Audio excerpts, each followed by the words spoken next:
Welcome to my channel Navbharat Today. Please do like, share and subscribe. జై శ్రీరామ్. భయ్యోర్ భైనం. ఒక మనిషి ఎదగాలంటే attitude is very very important. Attitude అంటే మనస్తత్వం. మనస్తత్వం బాగుంటే దాన్ని పాజిటివ్ యాటిట్యూడ్ అంటారు. మనస్తత్వం చెడు మనస్తత్వం అంటే దాన్ని నెగిటివ్ యాటిట్యూడ్ అంటారు. సానుకూలమైన మనస్తత్వం, ప్రతికూలమైన మనస్తత్వం, వ్యతిరేకమైన మనస్తత్వం. Positive attitude, negative attitude. మంచి పాజిటివ్ యాటిట్యూడ్ ఎవరికైతే ఉంటుందో వాడి జీవితంలో గొప్ప స్థానాలు చేరుకుంటారు. ఒక చిన్న కథ చెప్తా. It's a real story, but కథ లెక్క. ఆఫ్రికాలో శామ్ అనే ఒక వ్యక్తి ఉండేవాడు. ఈ శామ్ అనే వ్యక్తి 5 ఎకరాల భూమి ఉండేది ఆఫ్రికాలో. చక్కగా పొలం పండించుకునేటోడు, హ్యాపీగా బతికేటోడు. ఆ ఇంటికి ఒక గ్యాన్ వచ్చింది. ఒక గ్యాన్ గ్యాన్ వచ్చింది కదా అని చెప్పి నా భోజనము, మంచినీళ్ళు, అంత వస్తువులు అంతా చేస్తే భోజనం తిన్నాక ఆయన మాట్లాడుతూ బాబు నీకు వజ్రాల సంగతి తెలుసా అన్నాడు ఈ రైతుని. అదేం సార్ వజ్రం అంటే సార్? అదే వజ్రం అంటే బాగా గొప్ప విలువైన స్టోన్ అది. అయితే ఆ చిన్న స్టోను ఏదంతా స్టోన్ దొరికింది అనుకో, ఇప్పుడు 5 ఎకరాల భూమి ఉంది కదా నీకు, 50 ఎకరాలు ఈజీ కొనేయచ్చు. ఇంకా కొద్దిగా దానికంటే పెద్దది ఉందనుకో మీ ఊరినే కొనేయచ్చు. పిడికిలంత వజ్రం దొరికింది అనుకో మొత్తం జిల్లాను కొనేయచ్చు. వజ్రం కొనకి ప్యాస్ట్ చేసుకుంటే అని చెప్పగానే ఇక రైతు అనుకునే దీని అమ్మాయి ఏం జిందగీ పోయి ఒక వజ్రం అన్న సంపాదిస్తే లైఫ్ మారిపోతుంది కదా. రాత్రి నిద్రపట్టే ఈ గానే చెప్పిండి వెళ్ళిపోయి పొద్దుగా లేచిండు. వజ్రం సంపాదించుకుంటారు, లేకపోతే జిందగీ బేకారు అనుకోండు. ఆ పొలం 5 ఎకరాల పొలం అమ్మేసుకుంటూ వచ్చే డబ్బులతో భార్య పిల్లలు మీ సంగతి మీరు చూసుకోండి, నేను వజ్రం తీసుకొని మళ్ళీ ఊరికి వస్తాను, లేకపోతే రానని చెప్పి మొత్తం ఆఫ్రికా ఎతికిండు. ఆడ ఎతికిండు, ఏడ దొరకలేదు. ఉన్న జేబులు ఉన్న డబ్బులన్నీ అయిపోయినాయి. ఆకలి అవుతుంది, జీవితం మీద విరక్తి పుట్టింది, ఇక లాభం లేదనుకుంటూ ఆడ పక్కన నది ప్రవహిస్తుంటే దాంట్లో డుక్కి కొట్టి చచ్చిపోయింది.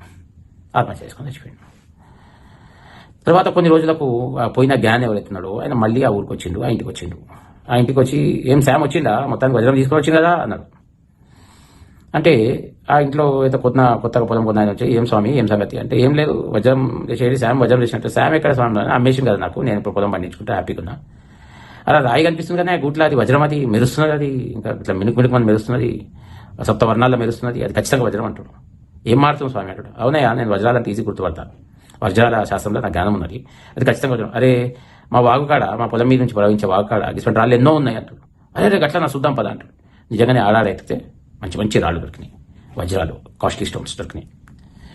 సో ఈ కథ వల్ల మనం తెలుసుకున్నది ఏంటంటే, భాయిసాబ్ మన కిందనే అవకాశాలు ఉన్నాయి, వజ్రాలు లాంటి అవకాశాలు ఉన్నాయి. మనం అవి విడిచిపెట్టుకొని ఏదో దొరుకుతుందని దూర కొండలు నుంపని చెప్పి మనం మురుకుతా ఉంటాం. కింద నీ దగ్గర అవకాశాలు ఉన్నాయి భాయిసాబ్, నువ్వు కూర్చున్న కాడ అవకాశాలు ఉన్నాయి, దాన్ని వాడుకో. మనం ఇక కొంతమంది నెగిటివ్ మనస్తత్వం ఉన్న ఎట్లుంటారంటే, మంచి అవకాశం వచ్చి దర్వాజా కొడుతుంది, నీ అమ్మ డిస్టర్బ్ చేస్తున్నారని తిట్టుకుంటాం. మంచి అవకాశం తర్వాత అరే భాయిసాబ్ అవకాశం నాకు వచ్చింది, నేను వాడుకోలేదు, అదిగినా వాడుకుంటే ఇప్పుడు ఎక్కడో ఉండేటోడు అనుకుంటారు. అవకాశాలను వాడుకోవడం కూడా మనకు తెలియదు. ఇంకా కొంతమంది ఎట్లుంటుందంటే, అవకాశం వస్తే దాని విలువ తెలియదు. అది తెలుస్తుంటుంది, పట్టు జారిపోతున్నది, పట్టు ఇదైపోతున్నది, వీఆర్ లూజింగ్ దగ్గర ఉంటుంది, అది తెలుస్తుంది. కానీ అవకాశం, ఆ పట్టు మన చేతిలో ఉన్నప్పుడు దాని విలువ తెలియదు. భాయిసాబ్ నేను ఒక్కటి చెప్తున్నా, వచ్చే అవకాశాలు నీ ఎప్పుడు విడిచిపెట్టుకోకూడదు. వచ్చిన అవకాశము లాంటి అవకాశం మళ్ళీ రాదు. దానికంటే మంచిది రావచ్చు, దానికంటే పిచ్చిది రావచ్చు, కానీ వచ్చిన అవకాశం మళ్ళీ రాదు. ఎవడైతే వచ్చిన అవకాశాలను ఉపయోగించుకొని ఉన్న వనరులని ఎఫెక్టివ్గా వాడుకున్నాడే జీవితంలో పైకి వస్తాడు. ఏ రంగంలో అయినా అవకాశాలు ఉన్నాయి మనిషి ఎదగడానికి. ఈ రంగం బేకారు ఉంది, ఆ రంగంలో అయితే మస్తు డబ్బులు ఉన్నాయి అని ఉరుకుతుంటావు చూడు, అటు కాకుండా అయితే ఇటు కాకుండా అయితే. కంటెంట్ ఒకవేళ మీకు నచ్చి నిజంగా నేను చెప్పింది వాస్తవం అనిపిస్తే ఒక లైక్ కొట్టండి. జై శ్రీరామ్.